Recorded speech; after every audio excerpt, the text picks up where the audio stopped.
Саламатсыздар, урматтуу Супер ТВ телеканалынын көрүүчүлөрү. Бүгүн Бишкектеги тойканалардын биринде куудул актер Бакыт Мукул уулун үйлөндүрүп жатат. Дал ушул самалыктан болгон репортажды тартуулайбыз. Андыктан Супер ТВ телеканалында кала бериңиз.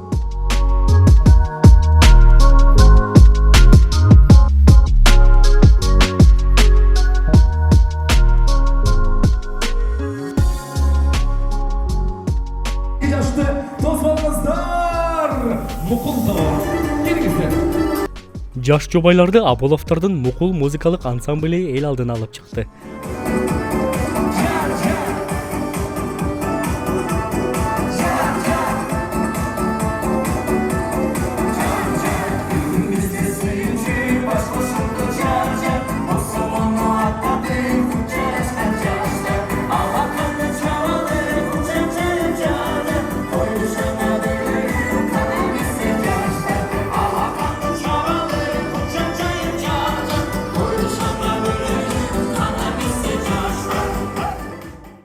Андан соң алас айтуу жөрөлгөсү жасалды.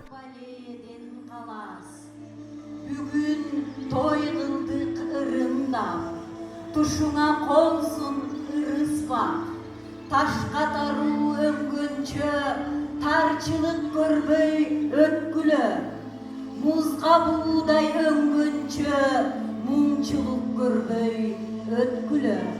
Алас, алас, алас. Ал эми башкыриялык келин башкыр элинин улуттук кийимин кийип эл алдына чыкты.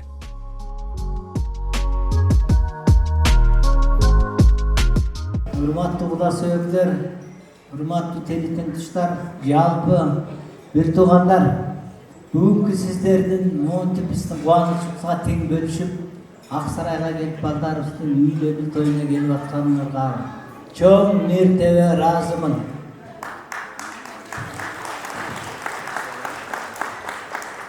Жүрөгүбүзгө эң жакын адамдарды ушул бүгүнкү тойго чакырдык. Бар болуңуздар ушул астында турган тамагыңарды ичип, тоюбузга күбө болуп, жакшыркай маанайда отуруп бериңиздер. Остор бул белектер. Адаттагыдай эле баары оңой. Остор дүкөндөрүнүн бирине келип, жапжаңы Infinix сатып аласың да, экинчи смартфонуңду белекке аласың. Булар менен бүтпөйт. Дагы сонун 2 белек сеники. Керемет. Сага смартфон керекпи? Сага белек керек.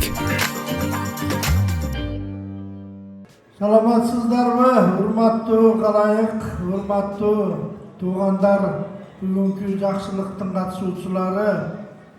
Барыңыздар, убактыңыздарды бөлүп ушу биздин жакшылыкка келип, даам сызып, батаңарды берип кетели деп келгениңиздерге чоң рахмат айткым келет.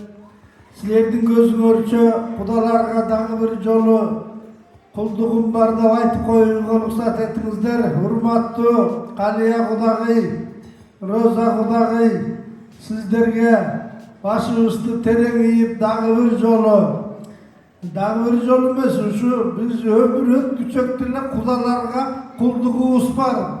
Бүгүнкү кудаларга да мурдакы кудаларыбызга дагы кулдугубуз бар.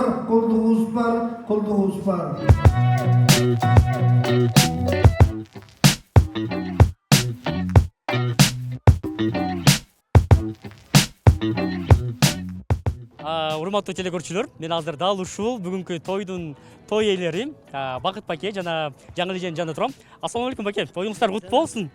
Алыстан келин алып жатыптыр. Келиниңиздер ак жолтой келин болсун дейли. Рахмат. Ошо баланы алыска окутуп койсоң, өсүнүн түбөйүн табат экен. Сүйүнүп атабыз. Келинибиз ошо Башкортостандан үйлөнүп атат. Мындайча айтканда Россиядан келин алып атабыз. Анан ошо эки элдин тууган эл баары бир. Тууган эл. Салтыбыз окшош эле экен, мындайча айтканда.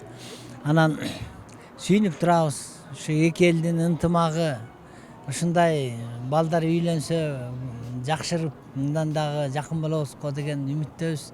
Келинибиз Адилина, балабыз Иман экөө бактылуу болсун деп элге чай берип батасын алып отурабыз. мындай деп коет го, жанагы кайнененин камырынан деп коет го. Келиниңизден өзүңүзгө окшош бир сапаттарды байкадыңызбы? Сизге окшоштуктарды? Эми келгенине бир 2 күн эле болду да булардын. Анан кийин бирок деген эң окшоштугу ушул мен ойлойм бул чыгармачылыгы болуш керек. Биз деген чыгармачыл кишилердин өзгөчө мүнөзү, өзгөчө кыймыл аракети болот да. Анан эми баламдын бактысы ачылсын, алган жарым менен өмүр бою өмүр сүрсүн. Анан бизге жакшы бүлө болуп берсин. Кубанып атасыңбы? Кубанып атабыз. Анан кийин өнүп өсүп өркүндөп ушу көп балалуу болсун деген тилегим бар. Ошо тилегимди Алла Таалам кабыл кылсын. Мен аябай сүйүнүп атам. Илгери кыргыздар айтып калчу, бели ашырып, суу ашырып үйлөнчү илгери. Кичине канды тазалайлы деп эле бир айылдан ала бербей депчи. Анан бир чети мен сүйүнүп атам. Балдарыбыз мындай каны кичине аралашып мындай өзгөчөрөөктүү неберели бололу деген дагы бир тилектер болуп кетип атат. Алардын кандай экен улуттук тамагы? Улуттук тамагына жетиши элек. Бирок чай куюп берип, сүт менен чай берип, чыныйларды жууп каткылып жүрөт. Эми 2 күн болду да келгенине. Көбүрөөк көчөгө отура калган жок. Анан баягы биздин туугандар көп да. Көп тууган, кыргыз тууганчыл элбиз да. Кечке эле отургуза бере чыдабай аткан сездик да, сразу эле туугандардай кой отурула кайра жүрө бермек белек, жүгүндүрөлү да көчөгөдөн чыгарып элчи оокатын кыла берсин дедик. Кудай буйрса, алар дагы ошо Кырымга аяктында той берген атат. Кудай буйрса, Кырымда той беребиз деп атышат. Ошо жактан барып анан Башкорустандын, татарлардын тамагын жеп келели деп атабыз. Бул канчанчы келиниңиздер болот ошондо? Бул экинчи келиним, биринчи келинимди Кочкордон алганбыз. Анын ата-энеси дагы чыгармачыл адамдар, художниктер. Келин да художник. Художник, келиним да художник, байкеси да художник. Анан чыгармачылык бүлөдөн алганбыз. Бизге абдан кандай десем, жакшы болду да. Өзүбүзгө ылайык куда сөөгүбүз бар. Эми баягы мындай экен да. Өңү түсү кичине чочонураак болгону менен чай куюп берип атат. Анан бизде мындай чайды мындай сунат го. Анан ушундай сунат дегенди тиги балам айткан окшойт. Ал бичи да тем более аябай чоң поклон менен чай берип атат. Анан биринчи чай сунганда аябай күбүрөнүп ичимен уртамыш болуп баратып, айланайын өмүр бою колуңан чай ичейин. Этегиңен жалгап көп балалы төрөп биздин укум тукумду улантып кет деп ичимен айтып мен уртап ийдим да мен. Кудагый менен жолугуп түштөндүрөт деген биздин деген эмебиз бар да, салт санабыз. Анан өкүл ата менен өкүл апа түштөндүрүп ошо гриль жасап сыйлады. Анан ошол жерден дагы чоң энеси башкирче сүйлөп берип атты. Кичине эле айырма бар экен. Биз абдан жакшы түшүнүп аттык. Башкырча сүйлөсө, кыргызча сүйлөгөндөй эле түшүнүп атасыздар, Кичине эле мында кайрактары башкача болуп кетет экен, бирок өзөгү кыргызча эле экен да. Келиниңиздер ак жол той келинден болсун дейли. Эндиги жыл ушул малда бешик тойдо жолугуп, кайрадан сиздерден маек алалы. Силерге да чоң рахмат ушинтип чыгармачылык үй бүлөнү Кыргызстанга жар салып, атайын жумушуңарды токтотуп коюп ушу репортаж кылып тартып атканыңарга өмүрүңөр узарып, узун болуп, чыгармачылык ийгилик каалайм силерге.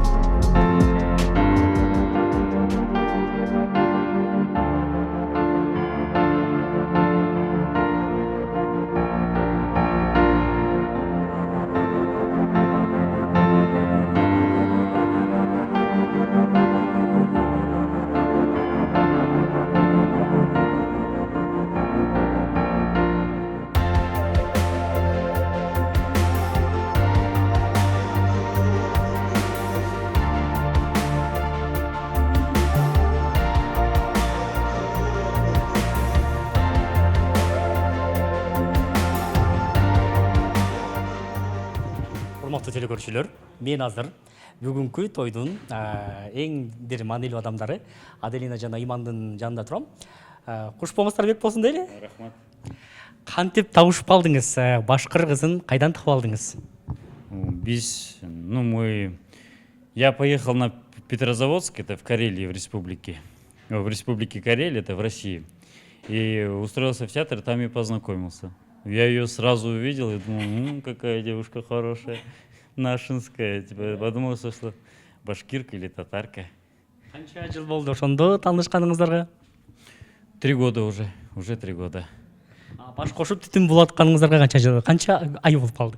А эмес, биз былтыр эле Россияда жүрүп мүмкүнчүлүк болгон жок. Россияда жүрүп эле никебизди кыйып алдык. Чогуу жашап атасыз. Чогуу жашап атабыз. Сизге Кыргызстан, кыргыз жери жактыбы? На самом деле, за эти 3 дня я пока еще не сильно его увидела, пока только суматоха свадебная, но я обязательно посмотрю. Кыргыз жигити сизди эмнеси менен сүйдүрүп алды? Улыбка у него красивая. Очень галантен, воспитан хорошо, вежливый, красивый, чего уж греха таить. Вообще самый-самый. Кыргыз салттарынан эмнени үйрөнүп жатасыз азыр? Чай правильно, да, подавать, наливать, платочек правильно завязывать. Я не знаю даже, как-то все потихоньку, по чуть-чуть приходит, как бы мне подсказывают, спасибо большое за это. Вот, и как-то... Кыргыз эли менен башкыр элинин окшоштуктары бар бекен? Культура у нас близка, дух наш близок, непобедимый, свободолюбивый, упертый. Вот. Ну, как бы, мы близки, на самом деле, очень... Происхождение одинаковое почти. Ну да. Эми мына бүгүн баш кошуп жатасыздар, чоң той берип, анан тойдон кийин кайсы өлкөдө жашоону пландап жатасыздарбы? Россиядабы же Кыргызстанда калууну кыялданып турасыздарбы? Азырынча Орусияда болуп турабыз. Азырынча анткени аякта жумуш бар. Бизде мектеп бар, кичинекей кыздарга сабак беребиз. Ошон үчүн азырынча ошакта болуп турабыз. Кийин бияка келгенге аракеттенебиз. Менин билишимче, экөөңүздөр тең учурда ошо Россия жергесинде бий боюнча кичинекей кыздарга, балдарга сабак бересиздер, э? У нас в Салихарде есть студия, где мы преподаем детям. Поставили первый спектакль уже детский. В этом регионе не было балета до нас, и мы сейчас пытаемся развивать балет и давать возможность детям в дальнейшем обучаться в более профессиональных школах, в отличие от нас, конечно. Бал айыңыздарды кайсыл жерде өткөрүүнү пландап турасыздар? Ысык көлдө балким? Медовый месяц сейчас, конечно, мы после свадьбы поедем на Иссык-Куль, отдохнем там. Но у нас сейчас пока возможности нет нормально отметить медовый месяц. В следующем году мы точно отметим медовый месяц. Жубайыңызды Кыргызстанды кыдыртып, бир биздин өлкөнүн кооз жерлерин көрсөтүү планда барбы? Канча күн Кыргызстанда болосуздар? В Кыргызстане мы будем до 25 числа примерно. Показать наши достопримечательности, нашу природу, это обязательно. Аделина приехала в горы, а мы еще до сих пор не в горах. Так что надо показать и горы, и озера, нашу прекрасную культуру, и кухню, все остальное, чтобы она ознакомилась. Аделина, кыргыздардын улуттук тамагы бизде 5 бармак. Сиз 5 бармак жазганды үйрөнүп калдыңызбы? Да. Анткени бул 5 бармак биздин элде бар эмес. Ой, бизде эмес, башкырларда эмес, башкырларда да бар 5 бармак, татарларда да. Булардын дагы улуттук тамагы 5 бармак биздикин эле. Анда сиздерге ийгилик каалайбыз, эми тоюңуздар кут болсун.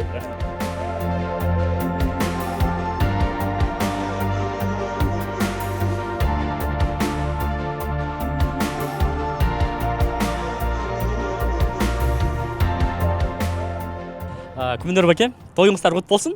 Бүгүн бир жакшы күн болуп жатат. Кудаңыздарды да алыстан күткөн экенсиздер. Биздин балабыз Ыйман бүгүн үйлөнүп атат. Алыскы Башкырстандан келинчек алып келип, кудагыйлар келип, бүгүн ошо тою болуп атат. 2 күн болду келишкенине. Айтайын дегеним, буларга бакыт каалагандан башка бизде ата-эненин тилеги, андан башка тилеги жок болсо керек. Ушу никага Башкырстандан буйруган экен, балабыз Санкт-Петербургда Ваганов атындагы балет академиясында окуган, ага чейин бул жерде хореографияда окуп барып, анан ошол жактан жүрүп иштеп, Россиядан Донецкий деген Украина жака чейин барып, иштеп жүрүп ушул колуктусун тапкан экен. Нике кайыр ошол жактан кайып ошол жактан буйруптур. Ошон үчүн биз балабызга бакыт каалайбыз, келинибизге экөө бактылуу болсун каалайбыз. Ден соолукта болуп, элден кем болбой, биздин тукумубузду улап, ушу каныбыз жаңырып атат деп эсептеп атабыз. Чыңгыз Айтматовдай болгон биздин Абыловдардын тукумунда акылман, ушундай акылдуу элдик адамдар көп болсо экен деп тилейбиз. Башкыртстандык келиниңиздин колунан чай ичкенге жетиштиңиздерби? Жетиштик, чай ичтик. Мына апасы баш болуп иштейт. Кандай экен алар салт боюнча таң атпай туруп чай бергенге үйрөнүп калдыбы келиниңиздер? Эми азыркы заманга жараша да. Бирок кадимкидей эле жүгүнтүп, кайнагасын алып барып алып келгенден кийин жүгүнүп, чай куюп берип, баягы апамды көрдүңөр го. Анан бардыгы кыргызча да биздикичи, кыргызча. Муну деле кыргыз кылып алабыз. Башкырлар менен кыргыздар түбүбүз бир да. Азыр башкырдын окумуштуулары, тарыхчылары кыргыз кандай эл болот, каяктан тараган деген темада көп бир өздөрүнүн далилдерин айтып, ал турмак Башкырстанда, башкырларда кыргыз деген уруу бар экен. Буларды түбүбүз кыргызбыз дешет да. Ошон үчүн бул бизге жат эл эмес, өз эл деп эсептейбиз.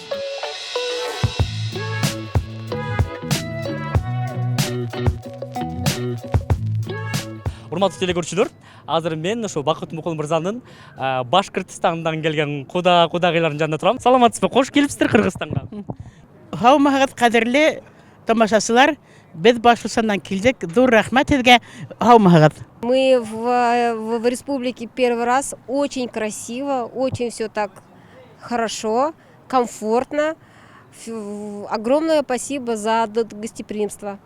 Вот мы тут заметили, что вот невесту посадили вот в отдельной комнате, там с ней познакомились, там родственники, а у нас сразу встречают и вот воду, по воду, эти вот коромысла, ведра, и сразу сноху ведут за водой.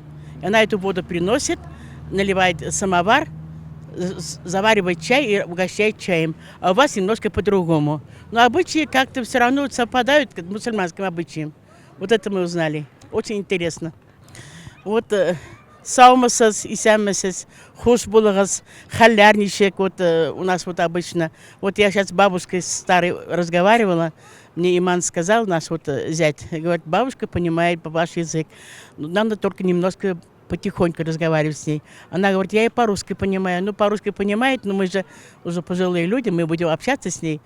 Я на своем языке буду говорить, она на своем, друг друга очень прекрасно понимаем. Мы нашего зятя уже знаем 1,5 года, то есть у них 1,5 года назад на территории невесты был уже нике. То есть все официально с приглашенным муллой выдали документ, то есть у них уже обряд нике был. Вот. И мы его давно уже, как говорится, знаем. Он очень приятный молодой человек, очень активный, очень добрый, прям такой лучезарный. Мы его прям полюбили. Наша дочь тоже является артисткой балета, то есть они познакомились на работе в театре. В данный момент они занимаются преподаванием. У них совместная студия, постановка спектаклей и также гастрольные туры за рубежом. Мы завтра собираемся на Иссык-Куль отдыхать. Нам очень похвалили. У меня друзья тут жили, переехали в нашу Россию. Я им сказала, что едем в Бишкек. Она говорит, посещайте Иссык-Куль, вам там очень понравится. Дагы бир жолу Кыргызстанга кош келипсиздер дейли сиздерди. Кош келипсиздер, как будет на башкирском? Добро пожаловать, рахим итегез Башкортостанга.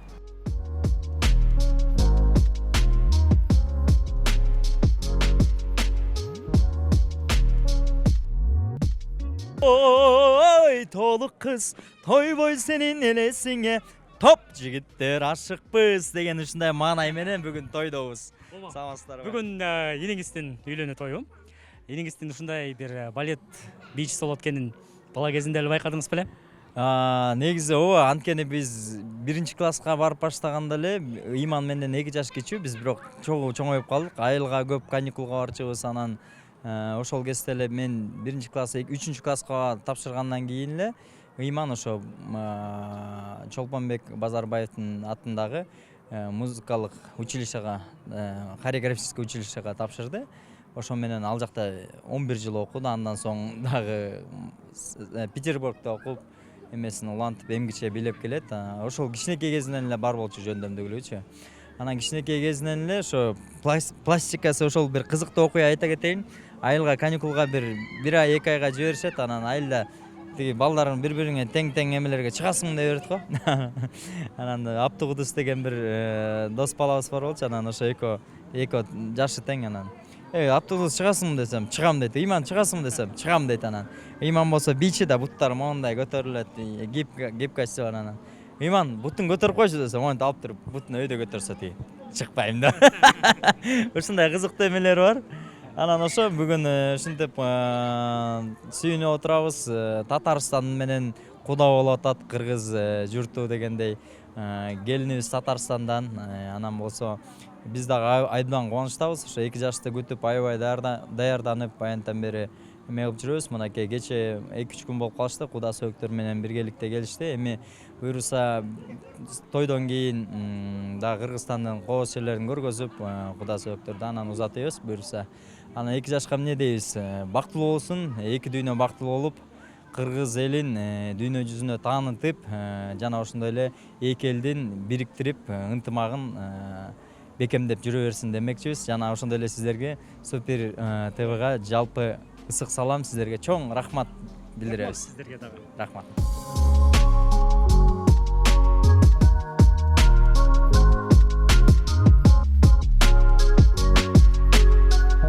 Урматтуу теле көрүүчүлөр, ушул менен мен сиздер менен коштошом. Бүгүн биз сиздерге дагы бир жакшылыктан болгон репортажды тартууладык.